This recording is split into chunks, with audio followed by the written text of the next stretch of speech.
Look, bud, the button works now. Can I try? Sure. Thanks. Check it out.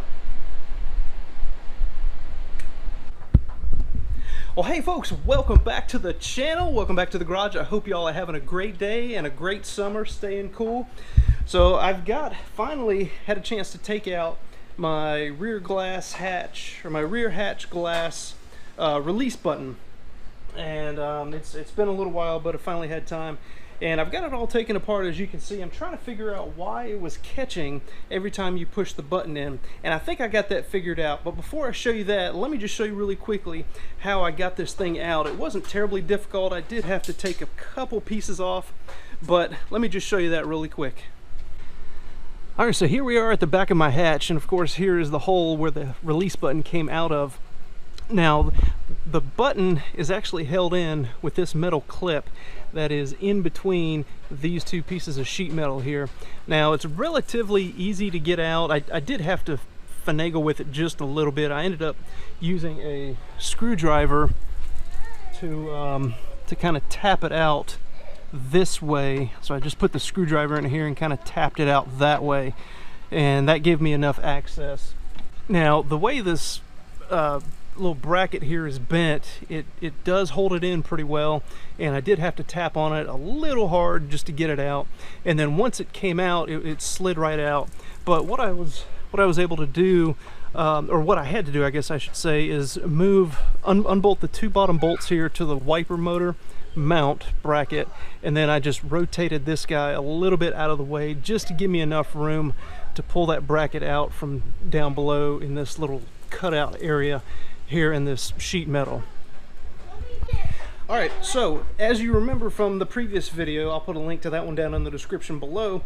This button was sticking inside of the housing, I guess, and I thought that it may be sticking because, you know, there was something wrong with this spring on the inside, or it was gummed up on the inside or something. So I wanted to get it out, take it apart, see what was going on inside, see if I could clean it up so that this button could function properly instead of buying a new one. But let me show you what I found.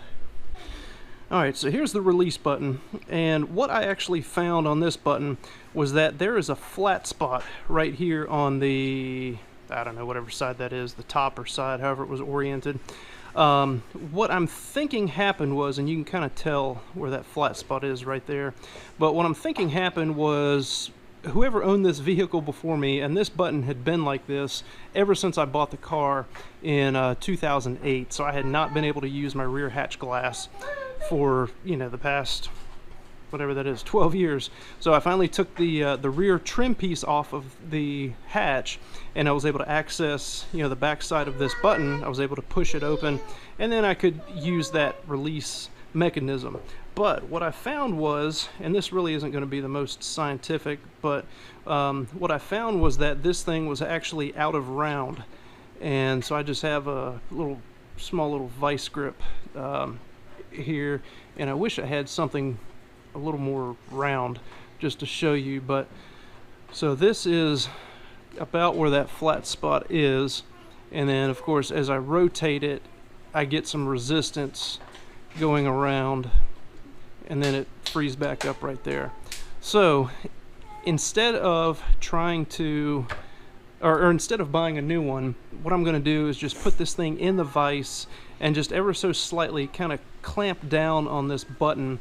And I don't know if you can tell here, but I've actually made a couple marks in Sharpie where it appears that the high spots are. So I'm going to try and start there, clamp it down, and see if I can get this thing back in round. Alright, here we are at the bench vise, and just to show you guys what I'm talking about here, get this button put back in the mechanism here. So it is really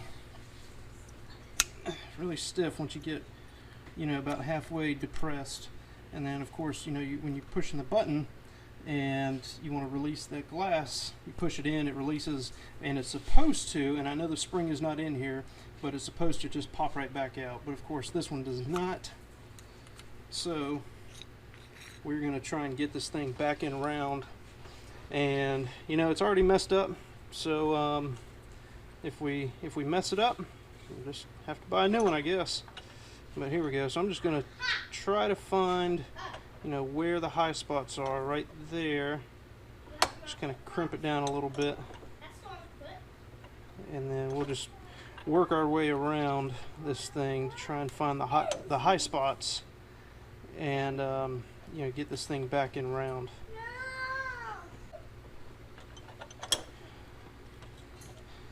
All right, a few turns in the vise, a few clamps. Let's see how it fits now.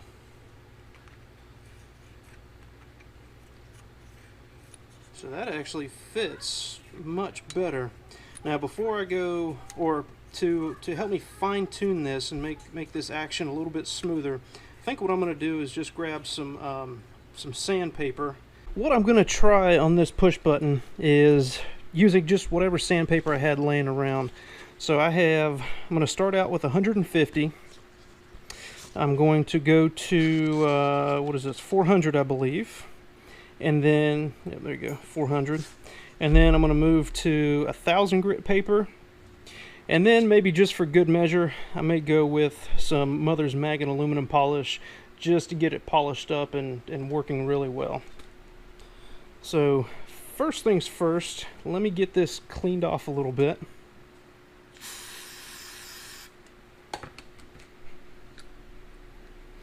And I'm just using some gum out brake or carbon choke parts cleaner.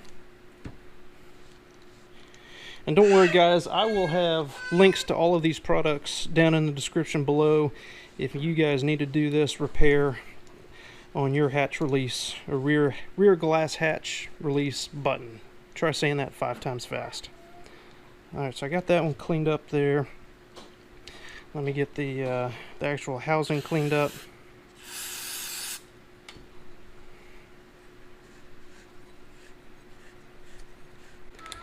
Put this in my drill.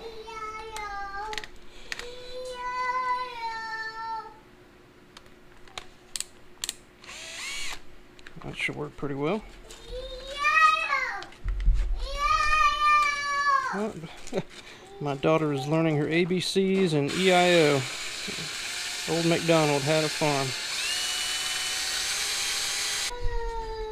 Alright, so I got a little piece of the 400 grit here. Just going to go ahead and wrap this around.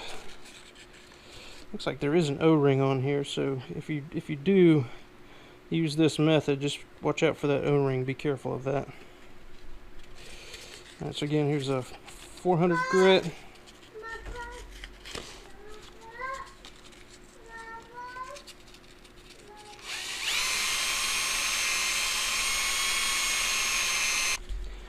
Last sanding step, I'm going to do a 1000 grit and then move on to the magnet aluminum polish.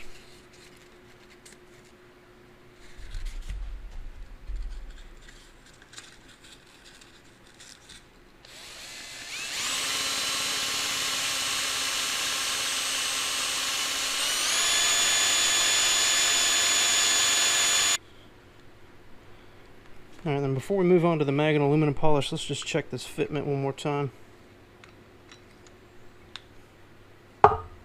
So that is, I think, probably about as good as I can ask for. Yeah, as you know, remember from before, when you push that plunger in, it just got stuck and you had to hammer it out with your hand. But right now we got it to where that just slides right off. So I think we're in good shape with where we are now. Again, let me just hit this with some magnet aluminum polish just to shine it up a little bit more. And then I think we'll be in really good shape with this thing here.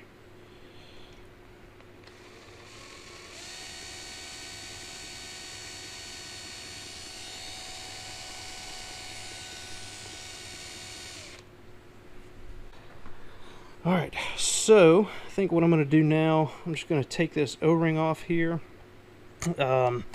tape it up a little bit, actually clean it up one more time, tape it up, and then throw some paint on this thing.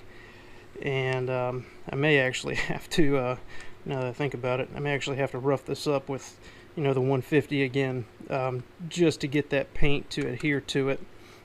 So let me do that. I'm going to do that off camera, put some paint on this. We'll come back after I get this thing painted and then get everything put back together and see how well it works. Alright guys, just want to show you really quickly here. I got the first coat of black paint on, and all I'm using is just this Rust-Oleum semi-gloss enamel, just whatever I had laying around in the garage.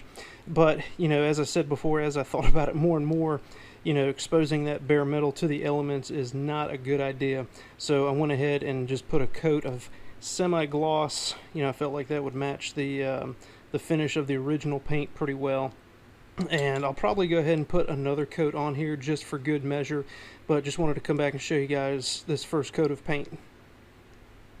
Okay guys, I got everything put back together. I got this little button painted here, and I actually ended up having to sand down just a little bit of the paint because I put a little bit too much on and it was actually binding up in this housing. But I've got the button put back into the housing, and as you can see here, there's a little retaining clip right here that you have to put back in. There is a retainer that you put on top of the spring, and then you just pull the whole assembly down with your fingers, hold it in place like that, you know, holding the retainer clip, or the retainer washer, I guess, holding that down, and then pushing this clip in, and then that of course tightens that spring, and then that gives the button resistance when you go to use it. But I'm super excited about this. I want to show you this actually did work for me. So here's the button. So I am back in business now. I'm going to get this put back on the car, and then my tailgate, or my rear glass hatch button, everything is now going to be operational as it should be. Guys, there you have it. There is an easy DIY repair method to repair this push button on your rear hatch glass, and it worked for me. As I said, I think someone was trying to monkey with this thing sometime before I owned it and ended up, you know, bending or, you know, somehow making this button out of round. So I was able to put it in the vise and just find those high spots, and then just kind of squish the button, you know, back to being somewhat round. And then we sanded down the button with 150, moved up to 400. Is that right? Yeah, 400, and then 1000 grit, and then I put just a coat of paint on it just to protect that bare metal surface.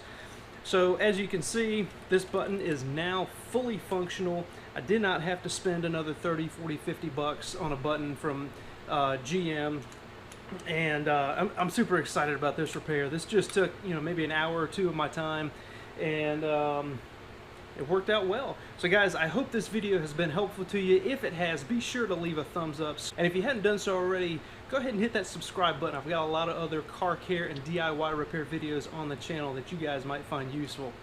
So as always guys, thank you for stopping by the channel. Thank you for checking out the video. I really do appreciate your support, and I look forward to seeing you guys on the next one.